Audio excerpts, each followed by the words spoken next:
Bonjour et bienvenue sur ce nouveau plateau Actu Environnement.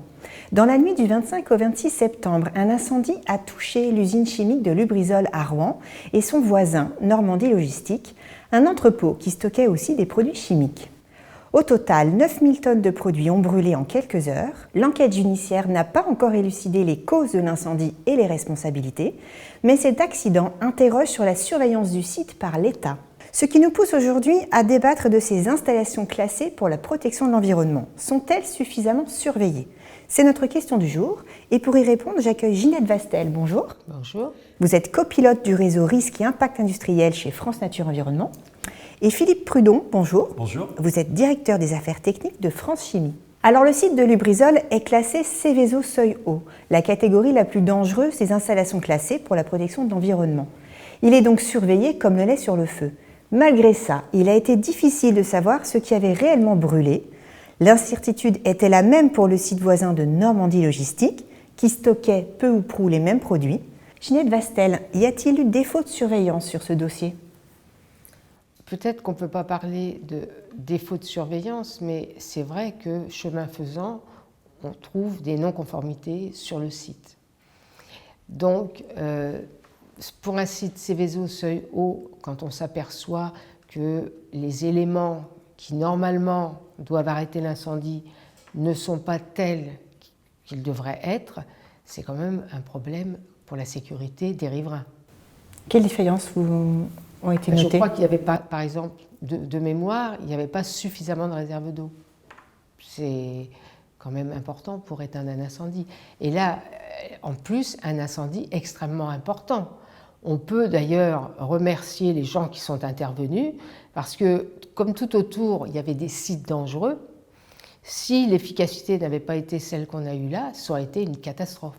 Il aurait pu y avoir un effet boule de neige. Il y avoir un phénomène de boule de neige. On dit un phénomène domino, des effets dominos quand on touche de site en site, quand on est sur des sites dangereux comme ça. Parce que là, c'est une zone très industrialisée. Il y a plusieurs sites Seveso. Il y a aussi donc, le voisin Normandie Logistique qui était au milieu de plusieurs sites Seveso. À votre avis, la réglementation ICPE est-elle suffisamment contraignante ou a-t-elle mal été respectée dans ce cas-là ? Moi, je dirais, là, depuis qu'il y a eu cet incendie, on me demande est-ce qu'il faut rajouter de la réglementation ? Non, moi je ne pense pas. La réglementation, elle est très bien faite. Dans le cas de l'entrepôt, ce n'est pas un défaut de réglementation, c'est que le statut de l'entrepôt n'était pas conforme à son activité. Il était dit déclaration, régime déclaration, alors que normalement il aurait dû être enregistrement. Donc ça, ce n'est pas un défaut de la législation, c'est un défaut de l'application. Philippe Prudon, quel regard vous portez sur cet accident ? Est-ce que c'est un accident de grande ampleur ? Est-ce que c'est quelque chose qui aurait pu être évité ? Quelle analyse vous en faites ? Bon, tout d'abord, je voudrais remercier les pompiers et les équipes d'intervention sur place qui ont fait un travail absolument extraordinaire pour circonscrire l'incendie et puis pour limiter les impacts sur l'environnement. Il ne m'appartient pas de répondre à la place de Lubrizol. En revanche, sachez que pour les industriels de la chimie, la priorité, c'est vraiment la sécurité. Ce n'est pas négociable. On voit bien les impacts que ça peut avoir quand on a un accident. La réglementation est très riche. Mme Vastel l'a dit tout à l'heure. À la fois Seveso, les PPRT, je pense qu'on reviendra tout à l'heure sur les plans de prévention des risques technologiques, les liquides inflammables, le séisme. Donc énormément de réglementations existent. Donc je rejoins ce que dit Mme Vastel. La réglementation, elle est très riche et on n'en a pas besoin de plus. Elle est suffisante ? Elle est suffisante. En revanche, ce qu'il faut faire, c'est tirer tous les enseignements de cet accident et voir qu'est-ce qu'il y a lieu de faire pour éviter que ça se reproduise. Elle est suffisante, mais est-ce qu'elle n'est pas trop contraignante pour les industriels ? Nous sommes pour la réglementation. Nous avons besoin d'un cadre réglementaire bien défini. Et donc, avec la réglementation, que ce soit Seveso, PPRT, modernisation des installations, on a un arsenal qui est satisfaisant pour assurer la sécurité sur les sites. Donc, il est censé pouvoir éviter ce genre d'accident. Malheureusement, le risque zéro, même si on cherche à s'en rapprocher, n'existe pas. Raison de plus pour faire le retour d'expérience de cet accident, de cet incendie, et définir des mesures pour éviter que ça se reproduise. Vous savez, il y a une base qui est bien connue des exploitants, qui est le BARPI, qui est le Bureau Accident-Risque, dans lequel on agglomère et on référencie tous les incidents et accidents en France, voire à l'étranger. Et la première des choses que doit faire un exploitant quand il fait son étude de danger, c'est d'aller interroger cette base, voir en quoi certains accidents ou incidents peuvent le concerner, parce qu'il a une organisation un peu similaire ou parce que les activités sont similaires, et dire à l'inspecteur DREAL comment il s'organise pour éviter que ça se reproduise. Alors, cette base de données, elle est intéressante en effet, mais elle révèle aussi qu'en 2 ans, le nombre d'accidents sur les sites industriels a augmenté de 34%. On en avait recensé 827 en 2016. Là, la base de données en recense 1112 en 2018. Comment vous expliquez ça? C'est une réglementation qui est de moins en moins bien appliquée? Ou est-ce que c'est l'industrialisation en France revient et les risques augmentent à nouveau? Comment vous expliquez ces chiffres? Je ne crois pas. Il faudrait faire une analyse plus approfondie, mais je crois que ça peut être une facette très intéressante, plutôt de culture de sécurité. C'est-à-dire il y a de plus en plus d'événements qui sont enregistrés, soit par les industriels, soit qui remontent par l'inspecteur DREAL. Et donc, on a une matière extrêmement riche. Et donc, ce n'est pas un mauvais signe. Au contraire, ça peut témoigner d'une culture sécurité. Deuxièmement, par exemple, les équipements sous pression ne faisaient pas partie de cette base. Depuis 2-3 ans, on a intégré systématiquement, quand il y a un problème sur un équipement sous pression, faire remplir une fiche et l'intégrer dans cette base de données. Donc, on améliore la richesse et on élargit le champ de cette base. Donc en gros, c'est parce qu'on référence un peu plus d'accidents, les industriels sont peut-être plus proactifs en termes de renseignement de cette base de données, c'est pour ça que l'on voit des Pour répondre totalement, bien entendu, à votre question, il faudrait analyser, c'est la gravité. C'est comment la gravité, donc il faudrait avoir un indicateur pour savoir si la gravité diminue, parce que si la gravité augmentait, ça irait à l'encontre de ce que je dis. Vous estimez aussi que ces statistiques démontrent d'une culture du risque qui s'améliore dans le monde industriel? Alors là, moi je dirais que la culture du risque ne s'améliore pas, parce qu'on n'est pas du tout dans les conditions pour que la culture du risque s'améliore. Nous, on déplore depuis de nombreuses années que les riverains des sites ne sont pas suffisamment informés. Et on l'a vu, quand on interroge nos membres, ils nous ont quand même remonté que les commissions de suivi de site ont de plus en plus de mal à se réunir, qu'eux-mêmes... C'est des commissions locales qui suivent chaque site industriel? C'est une obligation de mettre en place sur les Céveso des commissions de suivi de site. Et au-delà du fait qu'elles ont du mal à se réunir, on voit aussi il y a moins d'informations qui est distribuée, où eux-mêmes ont plus de difficultés pour obtenir l'information. Rien ne s'est arrangé avec effectivement l'instruction de novembre 2017 qui a été faite par le gouvernement dans une démarche qui est évidemment complètement compréhensible, puisque c'est pour ne pas donner de facilité aux terroristes. Ah, ils ont limité l'accès à certaines informations? Informations dites sensibles. Mais ça s'est traduit par maintenant des documents qui sont accessibles, si vous voulez, avec des choses qui sont barrées. Donc, pour comprendre un phénomène, pour comprendre un site, quand vous avez des grandes plages noires dans le document que vous lisez, c'est quand même pas l'idéal. Donc, il faudrait quand même revoir, moi je pense, cette instruction dans son application, parce que, je ne sais pas, Monsieur Podon, si vous êtes d'accord, mais à partir du moment où il y a une relation de confiance qui s'instaure avec l'industriel, parce qu'il y a une facilité d'échange d'informations, eh bien, tout le monde y gagne. Parce que les riverains seront beaucoup moins paniqués s'il se produit quelque chose sur un site. Là, on le voit à Rouen. Enfin, si je commence par la fin, excusez-moi de vous couper, je suis d'accord avec vous, il faut améliorer le dialogue. Les comités suivis de sites, ils sont présidés par Monsieur le Préfet. Le problème, c'est qu'il y a un certain nombre de personnes qui sont un peu transies devant Monsieur le Préfet, et donc ça nous permet... Oui, c'est-à-dire qu'ils n'osent pas obligatoirement... Ils sont impressionnés par un préfet. Voilà, ils sont impressionnés. Et donc c'est un cadre qui est quand même bien établi. Et donc moi, je suis d'accord avec vous. Si vous voulez, dans le cadre des commissions de suivi de site, il faut bien reconnaître que vous avez tous les membres de l'administration.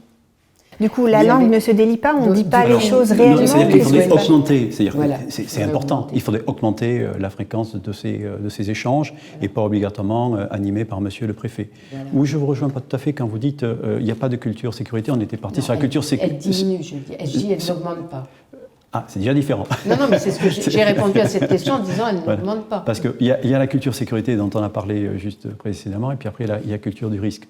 Il y a quand même, en termes de transparence, un certain nombre de choses. D'ailleurs, je vous ai amené la fiche Lubrizol. Vous allez sur le site internet, vous avez la fiche Lubrizol avec toutes les informations sur le site, avec les produits qui sont présents, et puis un résumé, alors certes sommaire, mais vous savez, si je vous donne un document de 400 pages, je ne suis pas sûr que vous ayez plus d'informations. Je me suis amusée, si vous voulez, c'est bien un grand mot, à lire les fiches sécurité quand Lubrizol nous a donné les produits. Bon, honnêtement, je n'ai pas tout lu. Mais justement, mais vous êtes d'accord avec moi? Mais j'ai lu si la vous avez partie 600 incendie. Fiches, non, mais si vous avez 600 fiches, ça veut dire d'énormes documents, c'est pas propice à échanger. Il vaut mieux une fiche synthétique. Et en plus, il faut une fiche synthétique. Elle est sur le site du ministère de l'écologie, donc elle est facile d'accès. Je peux vous la laisser alors, si vous voulez. Pourquoi l'administration a mis autant de temps à dire il y a tel type de produit sur ce site? Pourquoi il y a eu un flou pendant plusieurs jours? Ça appartient à Monsieur le Préfet d'expliquer. À votre avis, pourquoi ça a été si long?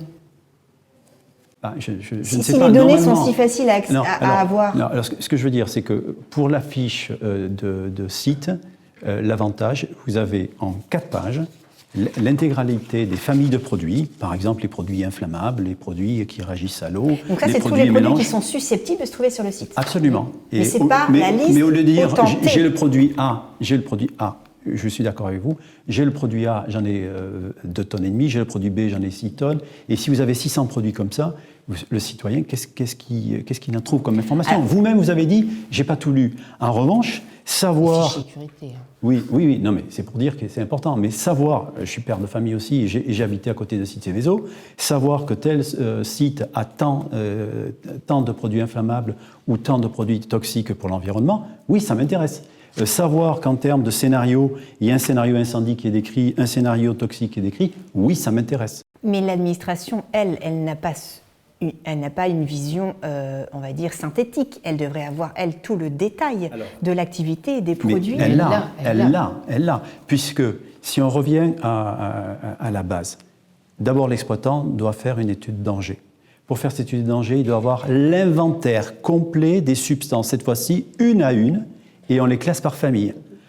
Toxique pour l'environnement, toxique pour l'homme, inflammable, réagit à l'eau. C'est la première des choses, c'est faire l'inventaire des substances. Après, vous faites votre étude de danger, vous faites tous les scénarios possibles et imaginables. Et je veux dire, à un moment donné, vous avez une boucle d'amélioration. Est-ce que le risque à la source n'est pas encore trop important? Vous le diminuez. Et puis, à la sortie, vous envoyez toutes ces informations en toute transparence à l'inspecteur DREAL, qui va nous challenger. Très souvent, il revient vers nous avec une liste très importante de questions. Et puis, s'il y a des points sur lesquels il estime que c'est particulièrement critique, il peut demander une tierce expertise par un autre cabinet pour mener à bien cette étude. Alors là, pour le site de Lubrizol, on a eu quand même des augmentations. L'administration a autorisé des augmentations de volume de produits chimiques stockés sur site sans redemander une mise à jour de l'étude de danger. Est-ce que ça, c'est quoi? C'est un manque? C'est l'État qui n'a pas fait son travail? C'est en fait le processus de modification notable et substantielle. Voilà. L'exploitant porte à connaissance de l'inspecteur DREAL une modification notable. Et à la vue des informations qu'on lui fournit, il est d'accord pour dire que c'est une modification notable. Ou au contraire, il dit non, je suis désolé, compte tenu de la nature des informations que vous me donnez, vous changez de seuil, vous passez de Céveso seuil bas, vous passez à Céveso seuil haut, vous étiez juste autorisé, vous passez à Céveso, vous avez un nouveau risque qui n'avait jamais été pris en compte. À ce moment-là, c'est une modification substantielle et à ce moment-là, il faut dérouler tout le processus. Et là, c'est l'inspecteur des installations classées qui juge au cas par cas. Au cas par cas. Au cas par cas. Ah oui, mais Monsieur le Préfet, c'est pas lui qui étudie quand même tous ses services. Décide quand même. Oui, mais Monsieur le Préfet, c'est le numéro 1 de l'État quand même. Il décide sur un conseil de l'inspecteur. C'est l'inspecteur qui donne un conseil et le préfet. Bien sûr, il y a quand même des services importants et très professionnels, avec des gens très qualifiés pour faire ce travail. Alors, ils sont 1600 inspecteurs en France. Est-ce que, à votre avis, c'est suffisant pour contrôler, surveiller tous nos sites industriels? Non, il n'y a pas suffisamment. D'ailleurs, le problème, c'est qu'eux aussi n'ont pas que du travail de contrôle à faire. Il y a du travail administratif. Donc pendant que vous faites du travail administratif, vous ne faites pas de contrôle sur le terrain. Or, le contrôle sur le terrain, c'est extrêmement important. Les contrôles ont diminué en effet sur le terrain. En 2006, on en comptait 30 000, en 2018, 18 000. Oui, ça diminue parce qu'ils ne peuvent pas se démultiplier. Bon, en tant qu'exploitant, il ne m'appartient pas de juger comment l'État doit s'organiser au niveau des inspections. Non, pas s'organiser, mais est-ce que c'est normal d'avoir une diminution des contrôles? Alors, il y en a eu 18 000, je crois, sur l'exercice il y en a 2019. 18 000 en 2018. Bon, mais c'est pas fini, l'année 2019, elle n'est pas terminée. Je veux dire, il y a eu une période, notamment avec les problèmes de sûreté, où Madame la ministre, à l'époque, Madame Ségolène Royal, avait pris un engagement de visiter tous les sites Seveso en termes de sûreté.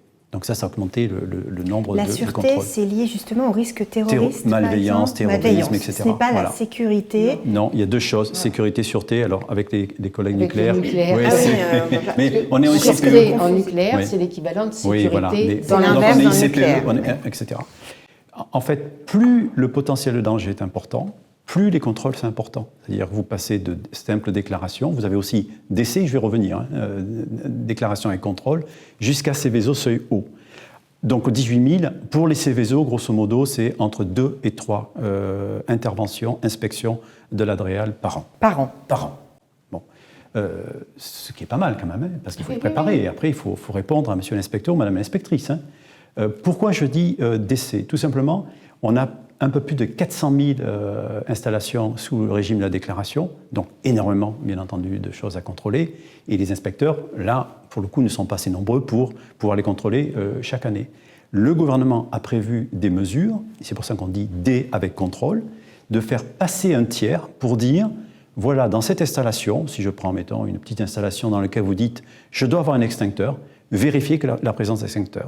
S'il n'y a pas d'extincteur, c'est une non-conformité et l'exploitant a 2 mois ou 3 mois pour se mettre en conformité. Et s'il ne se met pas en conformité, alors l'organisme de contrôle envoie la non-conformité au DREAL pour qu'il puisse prendre des sanctions. Donc l'État compenserait son manque d'inspecteurs en faisant appel à des entreprises privées pour contrôler, on va dire, les choses moins dangereuses. Il a cherché surtout à se focaliser sur les installations avec le plus gros potentiel de danger, donc les Seveso et les autorisés. Alors, est-ce que vous estimez que les contrôles se sont accentués sur les sites les plus dangereux, type Seveso, et du coup se sont allégés sur les autres? Ça a été cette politique-là? Ça, je ne sais pas s'ils sont allégés sur les autres. Ce que disait, je me souviens, la DGPR, mais aussi un DREAL. DGPR, Direction Générale de la Prévention des risques technologiques. Il a quand même ils ont reconnu qu'il y avait un manque quand même de sur les simples déclarations. Mais vous savez, une simple déclaration, un pressing peut être une simple déclaration. Oui, donc mais dans ce cas-là, Normandie Logistique était en déclaration aussi. Oui. Alors qu'il stockait 4500. Non, mais je ne conteste pas. Donc il y a même... Là, une fois de plus, il ne m'appartient pas de savoir si chaque exploitant a respecté la réglementation. Nous sommes pour la réglementation et nous sommes pour les contrôles. Ça, c'est très clair. C'est absolument besoin. C'est pas trop contraignant pour un industriel de subir un contrôle? C'est notre métier. La sécurité, c'est notre priorité. C'est non négociable. Donc, nous acceptons les contrôles. Madame Vaisselle, ça s'est allégé les contrôles? Moi, je fais que répéter ce qu'a dit la DGPR, c'est qu'ils trouvaient quand même qu'il n'y avait pas suffisamment de contrôle sur le terrain. Vous étiez là quand il l'a dit aussi. C'est dû à quoi? Pourquoi? Parce que les gens, les inspecteurs, moi pour qui j'ai le plus grand respect, ils font très bien leur travail, les inspecteurs. Mais à partir du moment où ils sont embolisés avec de l'administratif, parce que quand même, il y a quelque chose qui s'est mis en place il n'y a pas très longtemps qui s'appelle l'autorisation environnementale unique. Quand on dit autorisation pour un site. Hein. Bon, le nom c'est ça. Ça a compliqué un peu leur tâche administrative. Pendant qu'ils passent du temps sur l'administratif, ils ne peuvent pas être sur le terrain. Alors, c'est vrai que je me souviens, on était à la même réunion. Je vous ai dit, on fait beaucoup de dossiers qu'on envoie à l'inspecteur. Quand je dis dossiers, ce n'est pas des dossiers de 20 ou 30 pages. C'est 400, 500, 600 pages, voire plus. Donc, monsieur l'inspecteur ou madame l'inspectrice, bien entendu, passe du temps. Et il y a beaucoup d'échanges entre l'exploitant et l'inspecteur. Et ce qu'a voulu faire la Direction Générale des Préventions et Technologiques, c'est dire attention à ne pas gonfler trop les dossiers. Par contre, ce que je souhaite, c'est qu'on soit sûr qu'en termes d'opérationnalité, c'est bien le cas sur le terrain. Donc on a demandé aux industriels, on a simplifié les procédures pour les industriels, c'est ça l'autorisation unique? Le dossier est un petit peu plus léger. La simplification, M. Prud'hon et moi-même, nous ne sommes pas d'accord. Moi, je pense qu'on est d'accord. Non, je suis persuadé qu'on va être d'accord. Si je vous dis ça, vous me direz si vous êtes d'accord. Je veux dire, il faut vraiment que ce soit proportionné. Je prends un exemple type. Quand vous êtes en Île-de-France, si vous avez le risque inondation et le risque séisme, en Île-de-France, il n'y a pas de séisme. Par contre, l'inondation, c'est évident qu'on a affaire à l'inondation. La priorité, c'est l'inondation. C'est ça que je veux dire. Donc, simplification, pour vous, c'est une adaptation au niveau des enjeux du territoire, par exemple ? Adaptation, proportionnalité, efficacité, de façon à ce que la sécurité soit bien présente sur nos sites. Sécurité et environnement, hein, puisqu'il peut y avoir des impacts sur l'environnement. Hein. Mais là, si vous voulez, la simplification, bon, vous savez que nous, puisque je le dis à chaque CSPRT, nous sommes contre le passage... Conseil supérieur en services technologiques. Voilà. Donc c'est un organe du ministère qui se réunit pour analyser la réglementation quand elle évolue. Il y a vraiment toutes parties confondues. Madame Bestel siège, il y a des avocats. Il y a des avocats, il y a les agriculteurs avec la FNSEA. Bien sûr, bien sûr. Il y a tous les acteurs représentés. Tous les acteurs sont représentés. Il y a les syndicats, les élus. Nous, à FNE, on n'est pas d'accord de cette simplification qui consiste petit à petit à rendre moribonde l'autorisation, en passant de l'autorisation à l'enregistrement, soit pour des activités systématiques, soit en changeant des seuils. On n'est pas d'accord. Vous faites référence à la réforme qu'il y a depuis plusieurs années. Non, il y a deux choses dans ce que dit la démarche de la simplification. La démarche de la simplification est globale. Mais quand vous parlez, mettons, du régime d'enregistrement, je sais qu'on a une divergence. Non, mais je ne le conteste pas. Pourquoi on a milité, pourquoi les autorités ont mis le régime d'enregistrement en place? Si vous avez une usine qui est à Rouen, une usine à Lille, une usine à Strasbourg, une usine à Marseille, et que c'est la même usine, à quoi ça sert de faire des copier-coller de dossiers pour arriver à la même chose? Ça veut dire que c'est vraiment la même usine. C'est peut-être la même usine, mais elle n'est pas dans le même territoire, dans le même environnement. Il y a quand même vous avez raison de préciser. Situation de cas par cas, les autorités ont prévu que Monsieur le Préfet puisse faire basculer le régime de l'enregistrement à l'autorisation s'il estime que ce n'est pas satisfaisant. Moi, j'ai lu quelque part qu'il n'y en avait pas, mais il y en a un. Il y a un cas où le préfet a dit on passe d'enregistrement à autorisation. Donc on augmente la contrainte. Il y a moult cas qui passent de l'autorisation à l'enregistrement. Et pourquoi on est contre ça? C'est que quand vous êtes en enregistrement, ça supprime quand même l'information qui est donnée aux citoyens, parce qu'enquête publique, il n'y a plus. Et puis, étude d'impact. Il n'y a plus d'étude d'impact, c'est quand même en enregistrement. On peut en demander en enregistrement, on peut. Qui ont le préfet. C'est l'autorité, l'autorité, les services de l'Adréal. Peut, mais s'il ne le demande pas, voilà. Alors, oui, mais en même temps, vous avez quand même un certain nombre de critères à respecter. Si vous ne les respectez pas, c'est évident que l'instruction... Moi, ce qui me rend triste, si vous voulez, c'est qu'on s'aperçoit quand même qu'il y a des choses qui sont... Je ne dis pas en passage à autorisation enregistrement. En général, sur certaines choses, on voit qu'il y a des choses qui ne sont pas respectées. Donc, ce qui nous met... Par les industriels ? Là, en l'occurrence, il y a encore... Je ne le connais pas par cœur, mais on l'a vu sur ce site. Mais nous, on a des exemples ailleurs où il y a des choses qui ne sont pas respectées. Et que le préfet tolère, finalement. Je ne veux pas citer de noms, parce que ça me gêne énormément de citer des noms d'industriels. Je ne veux pas le faire. Mais, donc, il y a une forme de tolérance qui est... Moi, je pense que, si vous voulez, années, ce que j'aimerais, FNE, c'est que on arrive à une situation où on se déconnecte, pression économique, pression socio-économique d'une région, que ça n'atteigne plus ceux qui font des contrôles. Je ne dis pas que les contrôles sont mal faits, pas ça du tout. Mais si on avait, comme on a dans le nucléaire, un corps d'inspecteurs qui soit déconnecté de la région, je pense que les choses seraient plus simples à mettre en place. Et là, franchement, on a un écart sur ce point-là. Je veux dire pourquoi. Parce que, d'abord, nos activités sont très diverses. Deuxièmement, nous, on estime qu'après l'exploitant, c'est l'inspecteur DREAL qui connaît le mieux le site. Quand vous dites qu'on va le déconnecter, on va le mettre ailleurs, ça va être quelqu'un qui va être hors sol. Pardonnez-moi, malgré sa qualité professionnelle, je ne remets pas en cause du tout sa qualité. Quand je dis le déconnecter, de en matière de déconnecter responsabilité, en matière hiérarchie. de hiérarchie. Pas en matière, évidemment, il faut qu'il soit sur le terrain. C'est lui qui connaît la région, c'est lui qui connaît le terrain.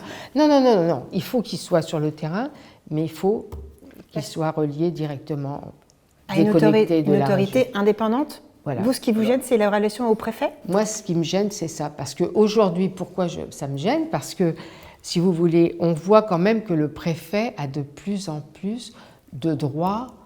L'État délègue de plus en plus au de préfet. missions, de pouvoir au préfet. Voilà. En fait, monsieur le préfet n'est pas seul, quoi. Il a quand même des services extrêmement compétents. Moi, ça me dérange parce qu'on a l'impression que les services ne sont pas compétents ou qu'ils ne sont pas indépendants. Ils sont très compétents. Mais regardez, si on se réfère au dernier rapport qui a été rendu à Matignon, rapport Casbarian, on voit encore que, là encore, on va laisser au préfet encore des choix. Puisque maintenant, Où je peux vous rejoindre, c'est si c'était les excès. Aujourd'hui, on a 10 000 modifications par an. Est-ce que vous pensez, si on va faire un bureau central pour des petites modifications, que ça a un sens? Quand vous allez voir, ça n'a pas de sens. Il faut qu'au cas par cas, ils puissent dire, bon, ça c'est une modification mineure ou notable, donc il n'y a pas lieu d'aller plus loin. En revanche, celle-là, elle mérite d'aller beaucoup plus loin et de l'étudier complètement. 10 000 par an. Certaines sont vraiment... vous voyez, est-ce que dans le cas, on va se raccrocher à Lubrizol, puisque c'est l'événement récent, je ne dis pas que c'est la cause de l'incendie. Hein. Non, j'entends bien. Mais est-ce que c'était légitime, quand on a affaire à des produits dangereux, comme il y avait qui étaient stockés chez Lubrizol, d'augmenter 2 fois les quantités? 2 fois. À quelques mois d'intervalle. À quelques mois d'intervalle, sans redemander au moins une étude. Est-ce que chez France Chimie, vous commencez déjà à tirer les leçons de l'accident de Lubrizol? Est-ce que vous commencez à créer des groupes de travail, à réfléchir sur comment améliorer les choses, même si l'enquête n'est pas terminée, même si on ne sait pas tout encore? Oui. Comment vous réagissez? Bien entendu, par rapport à l'enquête, qui sûrement sera source d'informations extrêmement importantes, on a repéré quelques éléments. Je crois que par rapport aux associations, oui, il y a quelque chose à faire au niveau du comité suivi de site. Il faut intensifier les relations. Quand on dit une fois par an... Une fois par an, une commission de suivi de site? Oui, suivi de site. Voilà. Mais vous savez, ça n'intéresse pas toujours les personnes. Hein. Quand il ne se passe rien, je vais vous donner un autre exemple. Cette petite plaquette, qui est une obligation, hein, c'est une plaquette papier qu'un site Seveso doit remettre aux différents citoyens. Je peux vous garantir que si vous l'avez, vous allez peut-être mettre dans le courrier, et puis ça sera peut-être pas. Voilà, ça sera peut-être pas la première priorité. Donc, il faut augmenter la fréquence des exercices. Ça, je pense que ça fait partie. Alors, les exercices, est-ce qu'ils sont faits suffisamment souvent? C'est-à-dire pas une fois tous les. Alors. Et est-ce que chacun, dans les exercices, s'ils sont faits, est-ce que chacun a bien son rôle? Quand on fait un plan d'organisation interne ou après un plan de prévention... Le plan d'organisation interne, c'est... Ça, c'est pour l'industriel. C'est l'industriel le POI, qui fait ça. Et le PPI, c'est sous le préfet, sous l'autorité du préfet, hein, et qui doit définir tous les moyens nécessaires. Pour répondre à votre question, en fait, ce qui me paraît important, c'est pas obligatoirement de faire 100% de l'exercice, mais cibler des exercices. Par exemple, l'interface entre l'exploitant et la préfecture, ça mériterait d'avoir peut-être une fréquence un peu plus importante pour savoir qui fait quoi. D'abord, les gens se connaissent, c'est toujours plus pratique que le jour où on a un problème. Et donc, morceau par morceau. Et là, du coup, c'est un peu moins lourd que de mettre l'intégralité du PPI à mettre en œuvre, mais ça permet régulièrement de travailler. Différents volets du PPI. Absolument. De manière plus régulière. Absolument. Alors, il y a l'exemple de la nuit. Ça, c'est une problématique. Pourquoi? Parce qu'on confirme qu'il y a un besoin de faire la nuit. Par contre, vous êtes en train de dormir, vous entendez une sirène, etc. C'est ce qui s'est passé. Ah non, ils ne l'ont pas fait sonner tout de suite. Ils l'ont fait sonner à 7h du matin. Ça peut être très... Anxiogène. Donc, oui, mais si les riverains sont formés et savent ce que ça veut dire... Je ne vous dis pas le contraire. Je veux dire qu'avant d'enclencher la sirène, on réfléchit. Il faut qu'on discute ensemble et qu'on ait des réunions avec les riverains pour qu'ils ne soient pas surpris. Mais aussi les communes. Apparemment, les mairies, le maire de Rouen a été prévenu par la presse. C'est quand même... Non, mais il y a une défaillance vous de me posez la communication. question tout à l'heure, quels sont les points d'amélioration? Clairement, les échanges avec les parties prenantes autour d'un site, ça doit être amélioré. il faut déployer davantage un certain nombre de choses. Concernant les entrepôts, éviter d'avoir 5000 plus 5000 mètres cubes de matière qui soient détruits en même temps. Donc là, ça veut dire qu'en termes de conception des entrepôts, il y a sûrement des choses à regarder. Moi, je pense qu'il y a quand même une partie qu'il faut qu'on revoie, mais qui n'est pas forcément de la réglementation. C'est la crise. La gestion de crise ? La gestion de crise et le post-accidentel. Parce que là, on a vu, c'était pas très bien, quoi. Alors, là, moi, je trouve que vous êtes sévère. Pourquoi je dis ça ? En fait, vous avez une circulaire de 2012 sur le post-accidentel. Et si vous regardez en détail ce qu'il y a dans cette circulaire, Monsieur le Préfet applique rigoureusement ce qu'il y a dans cette circulaire. Dans un premier temps... D'accord. Non mais, vous savez quoi, je vous donne un exemple. Quand vous faites un communiqué de presse pour expliquer... Déjà, faire un communiqué de presse à notre époque pour prévenir les gens... Je suis d'accord. Quand il y a les réseaux sociaux, et on voit ce qu'on fait avec les réseaux sociaux, je dis quand même, ça date du grand-père. Hein. Si vous voulez, vous ne pouvez pas dire. Il a raison quand il le dit, mais il faut penser à celui qui le reçoit. L'RS1. Ben non. L'RS1 par rapport à ce que j'ai mesuré. Mais il n'est pas ça en général. Ce qu'il a dit. Il a dit ça parce que... Il a dit c'est... Le préfet. Le préfet, il aurait mieux fait de dire, par rapport aux mesures qui ont été faites, il n'y a pas de problème de dépassement de normes pour tel produit, tel produit, tel produit. Là, c'est différent. Mais de dire que l'RS1, vous voyez, c'est quand même sujet à caution. Moi, j'ai entendu aussi, parce qu'en tant qu'industriel, j'ai entendu, vous imaginez bien qu'un genre d'événement, on essaie d'écouter pour apprendre, parce que c'est vraiment important. Il a dit à un moment donné, c'est l'air qu'on respire normalement en moyenne à Rouen. Je reprends, entre guillemets. Hein, il est aussi pollué ou pas pollué que d'habitude, quoi, c'est ça ? Oui, mais enfin, ne me faites pas dire ce que je n'ai pas dit. Après, je crois qu'il y a deux choses à bien regarder, c'est les aspects aigus, toxicité aiguë et toxicité chronique. Ce sur quoi il s'est exprimé dans un premier temps, et c'est normal, c'est sur la toxicité aiguë. C'est-à-dire, est-ce qu'on peut avoir des essais, voire des effets irréversibles ? Donc ça, il s'est exprimé. En revanche, c'est vrai que ça pouvait paraître surprenant. Il n'y a pas de problème, mais les animaux doivent rester à la ferme et vous ne devez pas manger. Mais pourquoi ? Mais regardez la directive de 2012, elle l'écrit parfaitement. Oui, mais il faut la refaire.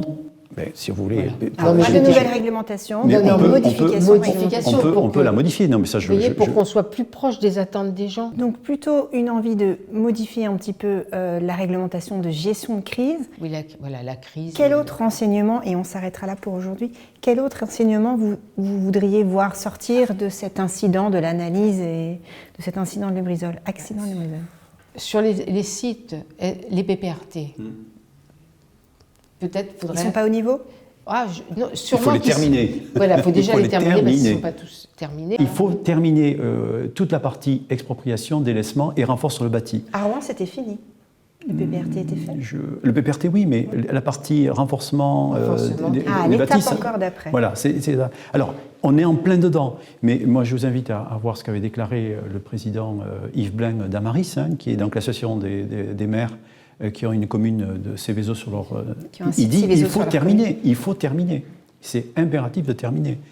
Ça a été long, coûteux, mais on ne regrette pas, parce que c'est vraiment un plus. On a corrigé les erreurs d'urbanisme du passé, donc il ne faut vraiment pas le regretter.